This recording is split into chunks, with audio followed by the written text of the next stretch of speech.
ವಿಧಾನದಲ್ಲಿ ಭಕ್ತಿಪೂರ್ವಕ ಪ್ರಣಾಮಗಳನ್ನು ಸಮರ್ಪಣೆ ಮಾಡಿ ಕೋಡಿಮಠದ ಪೂಜ್ಯರಲ್ಲಿ, ಕೂಡಲ ಸಂಗಮದ ಪೂಜ್ಯರಲ್ಲಿ, ವೀರೇಶ್ವರ ದೇವರಲ್ಲಿ ಶರಣೆಂದು ಯಾವತ್ತು ಈ ಕಾರ್ಯಕ್ರಮದ ಆಯೋಜನೆಯನ್ನು ಮಾಡಿರುವಂತಹ ಕ್ರಿಯಾಶೀಲ ನಾಯಕರಾಗಿರುವಂತಹ ಗುರುರಾಜು ಹುಣಸಿಮರದವರೇ, ಯಾವತ್ತು ಗಡ್ಡೆಯವರೇ, ಉಳಿದೆಲ್ಲ ನಾಯಕರೇ, ಮಹಾಜನಗಳೇ, ದಕ್ಷ ಪೊಲೀಸ್ ಅಧಿಕಾರಿಗಳಾಗಿರುವಂಥ ನಿವೃತ್ತರಾದ ಮಿರ್ಜಿಯವರೇ, ಎಲ್ಲ ಕಲಾವಿದರೇ, ಕಾರ್ಯಕರ್ತರೇ, ವರದಿಗಾರರೇ, ಮೈಸೂರು ದಸರಾದ ಬಗ್ಗೆ ಬಹಳ ಜನ ಇಲ್ಲಿ ಮಾತಾಡಿದರು. ಮೈಸೂರು ದಸರಾ ನಡೆಯೋದು ಎರಡು ದೊಡ್ಡ ಶಕ್ತಿಗಳಿಂದ. ಒಂದು ಖಾಸಗಿ ಅರಮನೆಯಿಂದ, ಇನ್ನೊಂದು ರಾಜ್ಯ ಸರ್ಕಾರದಿಂದ. ಆದರೆ 24 ವರ್ಷ ಗುರುರಾಜು ಹುಣಸಿಮರದವರು ಮುಖಂಡತ್ವದಲ್ಲಿ ಇಲ್ಲಿ ನಡೆದೈತಲ್ಲ, ಇದರಷ್ಟು ತಾಕತ್ತು ಅದಕ್ಕೆ ಬರೋಕ್ಕೆ ಸಾಧ್ಯ ಇಲ್ಲ. ಯಾಕಂದ್ರೆ ಸರ್ಕಾರದ ಕೃಪಾಛತ್ರದಲ್ಲಿ ಕೋಟಿಗಟ್ಟಲೆ ಹಣ ಚೆಲ್ಲಿ ಮಾಡುವಂಥ ಕಾರ್ಯಕ್ರಮ ಅದು.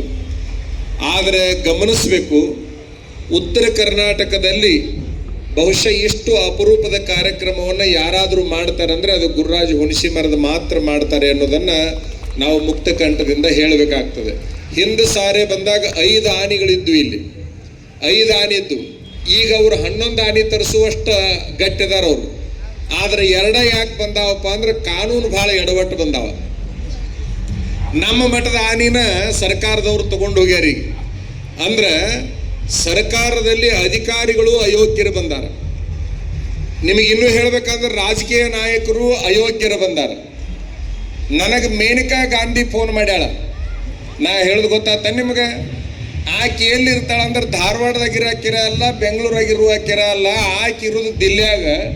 ನಮ್ಮ ಮಠದ ಆನೆ ಸಲುವಾಗಿ ಆಕೆ ಫೋನ್ ಮಾಡ್ಯಾಳ, ನಿಮ್ಮ ಮಠದ ಆನೆ ನೀವು ಸರಿಯಾಗಿ ಜೋಪಾನ ಮಾಡಾಕತ್ತಿಲ್ಲ ಅಂತೇಳಿ. ನೀ ಯಾವಾಗ ಬಂದಿದ್ದೇವ ಸಿರಟ್ಟಿಗೆ? ನಾನು ನೀ ಯಾವಾಗ ಬಂದಿದ್ದೆ ನಮ್ಮವ್ವ ಸಿರಟ್ಟಿಗೆ ಅಂತ ಕೇಳಿದೆ. ನಾ ಕೇಳಿದೆ ಆಕಿನ, ನಿಮ್ಮ ಆನೆ ನೀವು ಜೋಪಾನ ಮಾಡೋದಿಲ್ಲ ಅಂತ ಆಕೆ ಅಂದಾಗ, 60 साल से हम लोग पालन कर रहे हैं, आप अभी तक क्यों नहीं आए ಅಂತ ಕೇಳಿದ್ದೆ ನಾಕಿನ.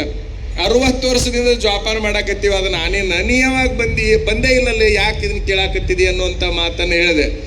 ಅಂದರೆ ಕೆಲವು ಜನ ರಾಜಕಾರಣಿಗಳು ತಲೆ ಕೆಟ್ಟವ್ರದಾರ. ಆ ತಲೆ ಕೆಟ್ಟವ್ರ ಪೈಕಿ ಆಕೆ ಒಬ್ಬಾಕಿ ಮೇನಕಾ ಗಾಂಧಿ ಒಬ್ಬಾಕಿ. ಎಲ್ಲರ ಆನೆ ಕಡಿಮೆ ಆಗ್ಯಾವಳಪ್ಪ ಅಂತಂದ್ರೆ ಆಕೆ ಸಾಯೋ ತನಕ ಆನೆ ಹೆಚ್ಚಾಗೋದಿಲ್ಲ. ನಿಮಗೆ ಇದ್ದಿದ್ದು ಹೇಳ್ಬೇಕಪ್ಪ ಅಂತಂದ್ರೆ ಅಂಥ ಹುಚ್ಚುಗಾಟಿ ಹೆಂಗಸರು ಬಂದಿರೋದ್ರಿಂದ ಇವೆಲ್ಲ ಸಂಸ್ಕೃತಿಗಳು ನಾಶ ಆಗಾಕತ್ತಾವ. ಇದ್ದಿದ್ದು ಹೇಳಾಕತ್ತೀನಿ, ಮಾಧ್ಯಮದವ್ರು ಬರೆಯಂಗಿದ್ರೆ ಬರಬ್ಬರಿ ಆಕಿ ಕೇಳೋ ತನಕ ಬರೀರಿ. ಅಂಥ ಅಯೋಗ್ಯರನ್ನ ನೋಡಿಕೊಳ್ಳೋ ತಾಕತ್ತು ನಮಗೈತಿ ಅನ್ನೋದನ್ನು ಈ ಸಂದರ್ಭದಲ್ಲಿ ನಾವು ಸ್ಪಷ್ಟವಾಗಿ ಹೇಳಲಿಕ್ಕೆ ಬಯಸ್ತೀವಿ. ಯಾಕೆ ಅಂತಂದ್ರೆ ಅಧಿಕಾರಿಗಳಿಗೆ ಬುದ್ಧಿ ಇಲ್ಲ, ನಾಯಕರುಗಳಿಗೆ ಬುದ್ಧಿ ಇಲ್ಲ. ಇಲ್ಲಿ ಅಧಿಕಾರ ಮಾಡತಕ್ಕಂಥವ್ರು ಸಂಸ್ಕೃತಿಯನ್ನು ಉಳಿಸಲಿಕ್ಕೆ ಅಧಿಕಾರ ಮಾಡಬೇಕೇ ಹೊರತಾಗಿ ಸಂಸ್ಕೃತಿಯನ್ನು ನಾಶ ಮಾಡಲಿಕ್ಕೆ ಯಾರೂ ಕೂಡ ಅಂತ ಕೆಲಸ ಮಾಡಬಾರ್ದು. ಮೈಸೂರು ದಸರಾಕ್ಕೆ ಎಷ್ಟು ರೊಕ್ಕ ಕೊಡ್ತಾರ ಅದರ ಅರ್ಧ ರೊಕ್ಕನರ ಧಾರವಾಡದ ದಸರಾಕ್ಕೆ ಕೊಡುವಂಥ ಕಾನೂನು ಬಂದಾಗ ಮಾತ್ರ ಪ್ರಾದೇಶಿಕ ಅಸಮತೋಲನ ಅಂತಕ್ಕಂಥದ್ದು ನಿವಾರಣೆ ಆಗಲಿಕ್ಕೆ ಸಾಧ್ಯ ಅಂತಕ್ಕಂಥದ್ದು. ಗುರುರಾಜ್ ಹುಣಸಿಮರದವ್ರನ್ನ ಕೇಳಿದೆ, ಇಷ್ಟೆಲ್ಲ ಮಾಡಾಕತ್ತಿರಲ್ಲ, ಹೆಂಗೆ ಮಾಡ್ತೀರಿ ಅಂತ ಕೇಳಿದೆ. ಒಂದು ದಿವಸ ಮಾಡೋದು ಸುಲಭ ಐತಿ, 24 ವರ್ಷ ಮಾಡೋದು ಬಹಳ ಕಷ್ಟದ. ಈಗ 21 ವರ್ಷ ಈ 2 ಆನೆ ತರಿಸ್ಬೇಕಂದ್ರೆ ಒಂದು ಆನೆಗೆ ಕನಿಷ್ಠ 1 ಲಕ್ಷ ರೂಪಾಯಿ ಖರ್ಚಾಕತ್ತೆ. ನಿಮ್ಮ ತಲೆಯಾಗಿರ್ಲಿ. ಒಂದು ಅವು ಏನು ಸಾರೋಟ ಅಂತ ತರಿಸ್ಯಾರಲ್ಲ, ಒಂದು ಸಾರೋಟ ತರಿಸ್ಬೇಕಾತಪ್ಪ ಅಂತಂದ್ರೆ ಕನಿಷ್ಠ 15,000 ರೂಪಾಯಿ. ಇದ್ದೂರಾಗಿಂದಾಗಿದ್ರೆ 15,000 ರೂಪಾಯಿ ಖರ್ಚಾಕೈತಿ. ಒಬ್ಬ ಛತ್ರಿ ಹಿಡ್ಕೊಂಡು ನಿಂತಾನಪ್ಪ ಅಂದ್ರೆ ಅವ್ನಿಗೆ 2,500 ರೂಪಾಯಿ ಕನಿಷ್ಠ ಕೊಟ್ಟರೆ ಛತ್ರಿ ಹಿಡ್ಕೊಂಡು ನಿಲ್ತಾನ. ಇವ್ರೇನು ಭಜನೆ ಮಾಡೋರು ಬಂದಾರಲ್ಲ, ಸುಮ್ಮನೆ ಬಂದಾರಂತ ಮಾಡಿರಿ ನೀವು? ಇವ್ರಿಗೂ ಎಲ್ಲ ಕೊಟ್ರ ಬರ್ತಾರ. ನಾವು ಸ್ವಾಮಿಗಳದಿವಲ್ಲ, ನಾವೇನು ಹಂಗ ಬಂದಿವಿ ಅಂತ ತಿಳ್ಕೊಂಡ್ರಿ ನೀವು? ನಾವು ಬರೋಬ್ಬರಿ ಪಾಕಿಟ್ ಕೊಟ್ರೆ ಅಷ್ಟೇ ಬರ್ತೀವಿ. ನಾವು ಈ ವರ್ಷ ಪಾಕಿಟ್ ಕೊಟ್ಟಿಲ್ಲ ಅಂದ್ರೆ ಮುಂದಿನ ವರ್ಷ ಜಾಕೆಟ್ ನೀವು ಹಾಕೊಂಡು ಕುಂದ್ರಪ್ಪ, ನಾವು ಬರಂಗಿಲ್ಲ ಅಂತ ಹೇಳ್ತೀವಿ ನಾವು. ಅಂದ್ರೆ ಯಾರೂ ಹಂಗ ಬರಲ್ಲ. ನಿಮಗೆ ಇದ್ದ ಮಾತು ಹೇಳ್ಬೇಕಪ್ಪ ಅಂತಂದ್ರೆ, ವೇದಿಕೆ ಮೇಲೆ ಕುಂದ್ರವ್ರಿಗೆ ಚಲೋ ಶಾಲ್ ಹಾಕ್ಲಿಲ್ಲ ಅಂದ್ರೆ ಗುರುರಾಜ್ ಹುಣಸಿಮರದನ್ನ ನೋಡ್ಕೋತೀನಿ ಅನ್ನೋರು ಇರ್ತಾರ. ಅಂದ್ರೆ ಇಷ್ಟು ಕಷ್ಟದ ಕಾಲದೊಳಗೆ ಈ ಕಾರ್ಯಕ್ರಮ ನಡೆಸ್ಕೊಂಡು ಹೋಗ್ಬೇಕು. ನಾವೀಗ ಮೊನ್ನೆ 19ನೇ ತಾರೀಕಿಗೆ ವೀರಶೈವ ಲಿಂಗಾಯತ ಏಕತಾ ಸಮಾವೇಶ ಅಂತ ಒಂದು ಸಮಾವೇಶ ನಮ್ಮ ಮುಖಂಡತ್ವದೊಳಗೆ ಜಗದೀಶ್ ಶೆಟ್ಟರ್ ಸಾಹೇಬ್ರು ಹೇಳಿದ್ರಲ್ಲ ಮಾಡಿದ್ವಿ. ನಮ್ಮ ಸಮಾಜದೊಳಗೆ ಎಲ್ಲರೂ ಉದಾರಿಗಳದಾರ ಅಂತ ತಿಳ್ಕೊಳಕ್ ಹೋಗ್ಬೇಡ್ರಿ. ಆ ಕಾರ್ಯಕ್ರಮನ ವೀರಶೈವ ಲಿಂಗಾಯತ ಸಮಾಜದ ಸಲುವಾಗಿ ನಾವು ಮಾಡಿದ್ರೆ 80 ಲಕ್ಷ ರೂಪಾಯಿ ಅದಕ್ಕೆ ಖರ್ಚಾಯ್ತು. 80 ಲಕ್ಷ ರೂಪಾಯಿ ಖರ್ಚಾದ್ರೆ ಸಾರ್ವಜನಿಕರಿಂದ ಕೂಡಿರ್ತಕ್ಕಂಥ ಹಣ 51 ಲಕ್ಷ. 51 ಲಕ್ಷ ಉಳಿದ ಲಕ್ಷ ಏನು 29 ಲಕ್ಷ ರೂಪಾಯಿ ನನ್ನ ಮೈ ಮೇಲೆ ಬಿತ್ತದು.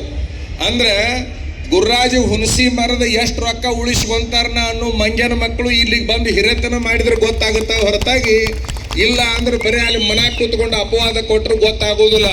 ಮಾನ ಮರ್ಯಾದೆ ಇಟ್ಕೊಂಡು ವಿಚಾರ ಮಾಡ್ಬೇಕಾಗತ್ತೆ ಹೊರತಾಗಿ ಮನುಷ್ಯ ಹುಚ್ಚುಚ್ಚರಾಕಾರ ಮಾತಾಡಿದ್ರೆ ನಡೆಯಂಗಿಲ್ಲ. ಯಾವನೋ ಹೇಳಿದ್ನಂತ ಗುರುರಾಜ ಹುಣಸಿ ಮರದ ರೊಕ್ಕ ಮಾಡ್ಕೊಂತಾರೆ ಇದ್ರಾಗ ಅಂತೇಳಿ. ರೊಕ್ಕ ಮಾಡಿಕೊಳ್ಳೋದು ಯಾವಾಗ ಗೊತ್ತಾಗತ್ತಂದ್ರೆ ಹಿರಿಯತನ ಮಾಡಿ ಕಾರ್ಯಕ್ರಮ ಮಾಡಿದ್ರೆ ರೊಕ್ಕ ಹೊಕ್ಕೈತೋ ಬರ್ತೈತೆ ಅನ್ನೋದು ಗೊತ್ತಾಗತ್ತೆ ಹೊರತಾಗಿ ಇಲ್ಲ ಅಂದ್ರೆ ಗೊತ್ತಾಗೋದಿಲ್ಲ. ಅವತ್ತೇನು ನಾನು ಹುಬ್ಬಳ್ಳಿಯ ಕಾರ್ಯಕ್ರಮ ಮಾಡಿದ್ನಲ್ಲ, ಎಷ್ಟು ಜನ ರಾಜಕಾರಣಿಗಳು ವೇದಿಕೆ ಮೇಲೆ ಇದ್ರಂದ್ರೆ ಕನಿಷ್ಠ 50 ಜನ ರಾಜಕಾರಣಿಗಳಿದ್ರು. ಅದ್ರಾಗ ಒಬ್ಬ ರಾಜಕಾರಣಿ ಮಾತ್ರ ದೇಣಿಗೆ ಕೊಟ್ರು, ಅದು ರೋಣದ GS ಪಾಟೀಲ್. ಉಳ್ದವ್ನು ಯಾವನು ಕೊಟ್ಟಿಲ್ಲ. ನಿಮಗೆ ಗೊತ್ತಿರ್ಲಿ. ಅಂದ್ರೆ ಭಾಳ ಮಂದಿ ಏನು ನನಗೆ ಫೋನ್ ಮಾಡಿರ್ತಾರಂದ್ರೆ ಅವರೆಲ್ಲ ಮ್ಯಾಲ ಕುಂತಿರ್ತಾರಲ್ಲ ಭಾರಿ ಕೊಟ್ಟು ಹೋಗಿರ್ತಾರ್ರಿ ಅಂತೇಳಿ ಭಾಳ ಮಂದಿ ತಿಳ್ಕೊಂಡಿರ್ತಾರೆ. ಎಲ್ಲರೂ ಕೈ ಕೊಟ್ಟು ಹೋಗಿರ್ತಾರ ಹೊರತಾಗಿ ಅವನು ಕೂಡ ಕಾಣಿಕ ಕೊಟ್ಟು ಹೋಗಿರೋದಿಲ್ಲ. ಅಂದ್ರೆ ನಾ ಹೇಳ್ತಾ ಇರೋದು, ನೋಡಿ ಸಹಿಸಿಕೊಳ್ಳಕ್ಕಾಗಲಾರ್ದಷ್ಟು ಕೆಟ್ಟ ಮನಸ್ಸುಗಳು, ಜೊತೆಗೆ ಸಹಕಾರ ಮಾಡಲಾರ್ದಷ್ಟು ಸಣ್ಣ ಮನಸ್ಸುಗಳು ಈ ನಾಡಿನೊಳಗೆ ಬಂದಿರೋದ್ರಿಂದ ಹಬ್ಬ ಹರಿದಿನಗಳು ಕಡಿಮೆ ಆಗ್ತಾ ಇದ್ದಾವೆ. ಸಂಸ್ಕೃತಿ ಅಂತಕ್ಕಂಥದ್ದು ಕಡಿಮೆ ಆಗ್ತಾ ಇದೆ. ಇದು ಯಾವ ಕಾಲಕ್ಕೂ ಆಗಬಾರದು. ಇದು ಬೆಳ್ಕೊಂತನ ಹೋಗಬೇಕು. ಗುರುರಾಜ ಹುಣಸಿ ಮರದವ್ರಿಗೆ ಏನು ಬೇಕಾಗೈತೆ ಹೇಳಿ ನೋಡೋಣ. ಅವ್ರಿಗೇನು ಕಡಿಮೆ ಆಗೈತಾ? ಕಡಿಮೆ ಆಗಿಲ್ಲ. ಆದ್ರೂ ಒಂದಾದ್ರೂ ನಡೀಲಿ. ದಸರಾ ನಿಮಿತ್ತ ಕಾರ್ಯಕ್ರಮ, ಅದು ನಾಡ ಹಬ್ಬ, ಅದು ನಮ್ಮ ಹಿಂದೂ ಹಬ್ಬ ಅಂತಕ್ಕಂಥ ಭಾವನಾದೊಳಗೆ ಆ ಕಾರ್ಯಕ್ರಮವನ್ನು ಅವ್ರು ಮೊದಲಿಂದ ಮಾಡ್ಕೋತಾ ಬಂದಾರ. ದೀಪಕ್ ಚಿಂಚೂರಿ ಅವರು ಭಾಳ ಚಲೋ ಹೇಳಿದ್ರು, ಪಕ್ಷ ಬೇಕಾದಿರ್ಲಿ ಅವ್ರು ಮಾಡೋ ಕೆಲಸಕ್ಕೆ ನನ್ನ ಬೆಂಬಲ ಐತೆ ಅನ್ನುವಂಥದ್ದು ಏನೈತಲ್ಲ, ಇದು ನಿಜವಾದ ಕಳಕಳಿ. ಅಂದ್ರೆ ಎಲ್ಲದರಾಗೂ ರಾಜಕಾರಣ ತರೋದು, ಎಲ್ಲದರಾಗೂ ಜಾತಿ ತರೋದು. ಯಾವನು ರಾಜಕಾರಣ ತಂದು ನಿಲ್ಲಿಸ್ತಾನ, ಯಾವನು ಜಾತಿ ತಂದು ನಿಲ್ಲಿಸ್ತಾನ, ಅವ ಕಾವಿ ಬಟ್ಟೆವಿರುವಲ್ನಕ ಅವ ಅಯೋಗ್ಯದನ ಅನ್ನುವಂಥದ್ದನ್ನ ನೀವು ತಿಳ್ಕೋಬೇಕು. ಅವ ಮಂತ್ರಿ ಇರೋದು ಬಿಟ್ಟು MLA ಇರೋದು ಬಿಟ್ಟು ಅದ್ರ ಅಪ್ಪ ಇರುವಲ್ನಕ ಅವ ಅಯೋಗ್ಯದನ ಅಂತೇಳಿ ಸಮಾಜದೊಳಗೆ ನಿರ್ಣಯ ಮಾಡಬೇಕು.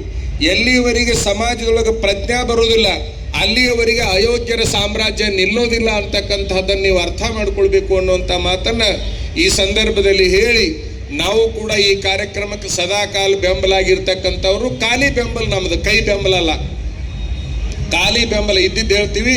ನಾವು ಯಾವಾಗೂ ದೇಣಿಗೆ ಕೊಟ್ಟಿಲ್ಲ. ಯಾಕಂದ್ರೆ ನಾವು ಸಾಕಷ್ಟು ಕಾರ್ಯಕ್ರಮಗಳನ್ನ ಸಂಘಟನೆ ಮಾಡ್ತಿರ್ತೀವಿ, ಖರ್ಚು ಮಾಡ್ತಿರ್ತೀವಿ.